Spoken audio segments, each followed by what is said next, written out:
नीतीश कुमार, अर्थव्यवस्था की बातें कम और औरंगजेब की बातें जब ज्यादा होने लगे तब समझिए कि अर्थव्यवस्था को लेकर बात करने के लिए खास नहीं है। आप जितना ज्यादा औरंगजेब का हिसाब करेंगे उतना ही ज्यादा अर्थव्यवस्था का हिसाब करने की क्षमता खोते जाएंगे। आखिर क्यों महाराष्ट्र औरंगजेब की बहस में उलझाया जा रहा है? देश का एक औद्योगिक राज्य आर्थिक तरक्की की बात क्यों नहीं कर रहा है? या यह समझा जाए कि उसकी आर्थिक हालत खराब हो रही है इसलिए औरंगजेब की बात हो रही है। जब आप सुबह सुबह अखबार में इस तरह के बयान पढ़ते हैं कि देश की अर्थव्यवस्था ऑटो पायलट पर है और 2030 तक इसकी जीडीपी 6.5% से 7% के बीच चलती रहेगी, तो समझ में आ जाता है कि अर्थशास्त्री भी आईटी सेल की तरफ बात करने लग गए हैं। आज सुबह कई अखबारों में भारत के मुख्य आर्थिक सलाहकार वी अनंत नागेश्वरन का बयान छपा है। सलाहकार जी का कहना है कि भारत की अर्थव्यवस्था अब ऑटो पायलट मोड पर दौड़ने लगी है, यानी 2030 तक 6.5 से लेकर 7% की दर से इसकी जीडीपी बढ़ती रहेगी बिना रिफॉर्म के भी। जिस तरह चीन 1979 से लेकर 2008 तक लगातार बढ़ता रहा, उसी तरह भारत की अर्थव्यवस्था अब 10-15 साल तक बढ़ती रहेगी, क्योंकि डिजिटल ट्रांसफॉर्मेशन हुआ है और इंफ्रास्ट्रक्चर बेहतर हुआ है।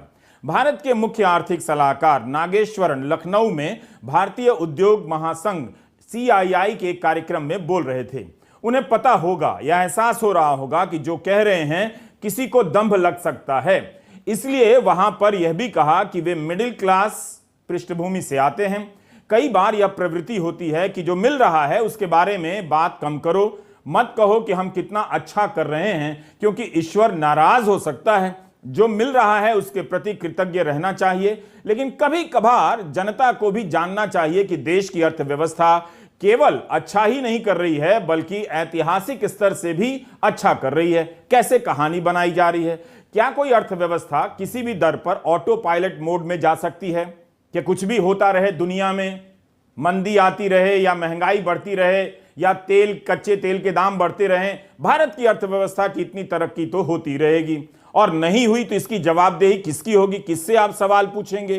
फरवरी 2023 में सांख्यिकी मंत्रालय का आंकड़ा आता है कि 2021-22 में जीडीपी की अनुमानित दर 9.1% रही और 2022-23 की अनुमानित जीडीपी 7% रहेगी।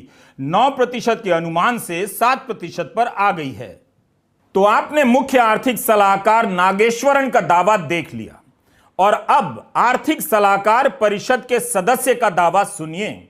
संजीव सान्याल ने दिसंबर 2022 में G20 से जुड़े एक कार्यक्रम में कहा कि हाल के विश्व में आर्थिक संकट के बावजूद भारत का जीडीपी ग्रोथ रेट अच्छा रहा है, मगर इसे और बेहतर करने की गुंजाइश है। उन्होंने कहा कि हम कई साल तक, ध्यान से सुने, हम कई साल तक 9% की विकास दर हासिल कर सकते हैं। तो आपने देखा कि मुख्य आर्थिक सलाहकार और आर्थिक सलाहकार परिषद के सदस्य के दावों में 6 महीने में ही 2% की कमी आ जाती है। यह हाल है इस देश के सरकारी अर्थशास्त्रियों का। थोड़ा इन्हें भी देख लीजिए। ये आरबीआई के डिप्टी गवर्नर हैं। इन्होंने तो 11% तक का ख्वाब दिखा दिया था। अगस्त 2022 में इनका बयान है कि अगले दशक में 11% की विकास दर भारत को 2031 तक दूसरी सबसे बड़ी अर्थव्यवस्था बना सकती है। भाई आपस में तय कर लो, जनता को 11% के नाम पर मूर्ख बनाना है या 7% के नाम पर या 9% के नाम पर मूर्ख बनाना है। विश्व बैंक के अनुसार 1978 से लेकर हाल के वर्षों तक चीन की जीडीपी औसतन 9% की दर से बढ़ती रही है। इस कारण चीन में 80 करोड़ लोग गरीबी रेखा से ऊपर आ गए। 40 साल में चीन की अर्थव्यवस्था 37 गुना बढ़ गई है। आज चीन की अर्थव्यवस्था 18 ट्रिलियन डॉलर की है और भारत की करीब 3 ट्रिलियन डॉलर की।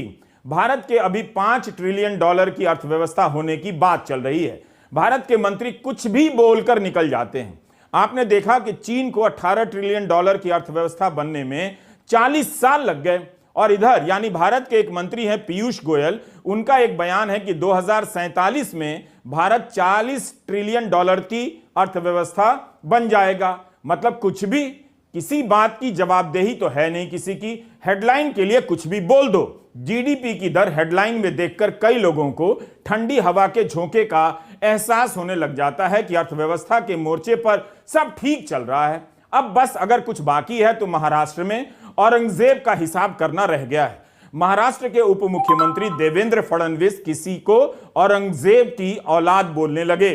मोहम्मद थावेर की रिपोर्ट बताती है कि महाराष्ट्र में सोशल मीडिया पर धार्मिक पोस्ट और धार्मिक यात्राओं को लेकर सांप्रदायिक तनाव की हाल में कई घटनाएं हो चुकी हैं। मार्च महीने से लेकर अब तक 12 जगहों पर भीषण टकराव की घटना हो चुकी है। इन सब के कारणों में कई जगहों पर एक नाम की चर्चा देखी जा रही है, औरंगजेब की। हालत यह हो गई है कि सोशल मीडिया पर किसी ने औरंगजेब की तारीफ कर दी तो बीड में बंद का ऐलान कर दिया गया। उप मुख्यमंत्री देवेंद्र फडणवीस ने किसे औरंगजेब की औलाद कहा, समझने वाले समझ गए। एक्सप्रेस ने अपने संपादकीय में इस बात की कड़ी निंदा की है, आलोचना की है कि संवैधानिक पद पर बैठे व्यक्ति को इस तरह की भाषा का इस्तेमाल नहीं करना चाहिए। अगर भारत की अर्थव्यवस्था इतनी शानदार तरक्की कर रही है तब इसी की बात ज्यादा क्यों नहीं हो रही है? क्यों गोदी मीडिया के जरिए देश को कभी लव जिहाद तो कभी टीपू सुल्तान और कभी औरंगजेब की बहस में झोंका जा रहा है? अगर इस देश को औरंगजेब का एक्सपर्ट ही बनना है तो एक काम कीजिए, सारा काम छोड़ दीजिए। औरंगजेब पर जितनी भी किताबें छपी हैं, दस्तावेज हैं, उसे पढ़िए और भूल जाइए कि आपकी कमाई कम क्यों हो रही है, क्यों आपकी बचत सूखती जा रही है। इसमें हम आपकी थोड़ी मदद कर देते हैं। एक ट्विटर हैंडल है इंडियन मुस्लिम हिस्ट्री। इस पर औरंगजेब पर लिखी गई कई किताबों की जानकारी दी गई है। जैसे आप जादूनाथ सरकार की 5 खंडों की औरंगजेब की जीवनी द हिस्ट्री ऑफ औरंगजेब पढ़ सकते हैं। यह किताब भाजपा की वेबसाइट पर भी उपलब्ध है। फिर आप पढ़ने से क्यों हिचक रहे हैं, पढ़ लीजिए। शॉर्ट हिस्ट्री ऑफ औरंगजेब भी पढ़ लीजिए जो जादूनाथ सरकार की है। और अगर संक्षिप्त में जानकारी चाहते हैं तो ऑड्री तुरुष्के की किताब Aurangzeb the man and the myth भी खरीद सकते हैं। संवाद प्रकाशन ने तो इसका हिंदी अनुवाद छाप दिया है, आसानी से इंटरनेट पर उपलब्ध है। इसके अलावा रिचर्ड ईटन की शानदार किताब इंडियाज इस्लामिक ट्रेडिशंस भी पढ़िए, जरूर पढ़िए। अगर पुराने दस्तावेजों को पढ़ना चाहते हैं तो साकी मुस्ताद खान की मासिरे आलमगीरी पर भी नजर डाल लीजिए। इसका अनुवाद सर जादूनाथ सरकार ने ही किया है। औरंगजेब की मौत के कुछ साल बाद लिखी गई थी यह किताब। यह भी भाजपा की वेबसाइट पर है। बताइए, किताबों की कमी नहीं है। औरंगजेब के पत्रों पर भी काम हुआ है। आप इसके लिए रुक्काते आलमगीरी भी पढ़ सकते हैं। एनएस इनामदार की किताब शहंशाह तो मराठी में भी है, अंग्रेजी में भी है। एम अतहर अली की किताब the Mughal nobility under Aurangzeb भी पढ़ लीजिए।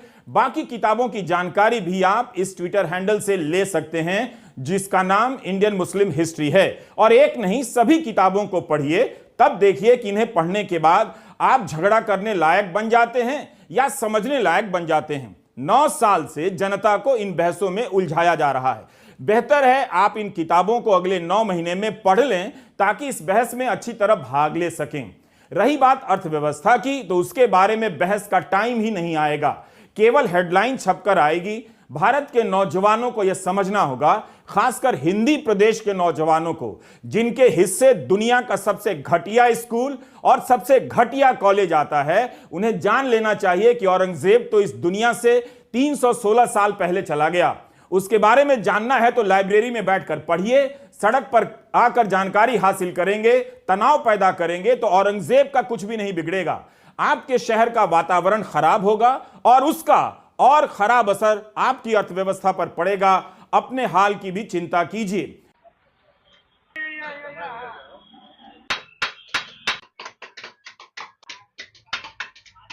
आपके स्क्रीन पर आम जनजीवन की तस्वीरें हैं। ऊपर ऊपर देखने से हो सकता है कि सब ठीक ही लगे, लेकिन यह उस आम जनजीवन की तस्वीर है जिसे पता ही नहीं कि वह किस क्लास में आता है, मिडिल क्लास में या लोअर मिडिल क्लास में या गरीब वर्ग में। क्या इन लोगों तक यह खबर पहुंची है कि 1 महीने की कमाई के औसत वाले देशों का जो आंकड़ा निकाला जाता है उसमें भारत का स्थान दुनिया में 65वें नंबर पर है। यानी जितने लोग कमाते हैं उनकी मासिक आमदनी का औसत निकालिए तो भारत में बहुत खराब है, लोग बहुत कम कमाते हैं। पिछले साल मई में प्रधानमंत्री आर्थिक सलाहकार परिषद द्वारा कमीशन की गई रिपोर्ट का आंकड़ा आया कि भारत में 25,000 कमाने वाला चोटी के 10% की आबादी में आ जाता है। यह हाल है आपकी अर्थव्यवस्था का, आपकी आर्थिक स्थिति का। तो सोचिए बाकी की आबादी कितने कम में गुजारा कर रही है। मार अर्थव्यवस्था पर पड़ रही है और आपसे कहा जा रहा है कि औरंगजेब के नाम पर मारामारी करते रहिए। विश्व बैंक की ही रिपोर्ट है कि भारत में 4 में से 1 युवा बेरोजगार है। भारत की जवानी कहानी बनाने में लगी हुई है या उसे कहानियों के नाम पर बनाया जा रहा है कि औरंगजेब ने यह किया तो तुम भी वही करो। पता है कि जनता कहां उलझी है, इसलिए इसका लाभ उठाकर आर्थिक सलाहकार जैसे लोग कुछ भी बयान देते हैं कि अर्थव्यवस्था ऑटो पायलट पर है, सब कुछ इतना ठीक है कि कुछ ना भी करें तो 6.5-7% की दर से जीडीपी बढ़ती रहेगी। कमाल है साहब।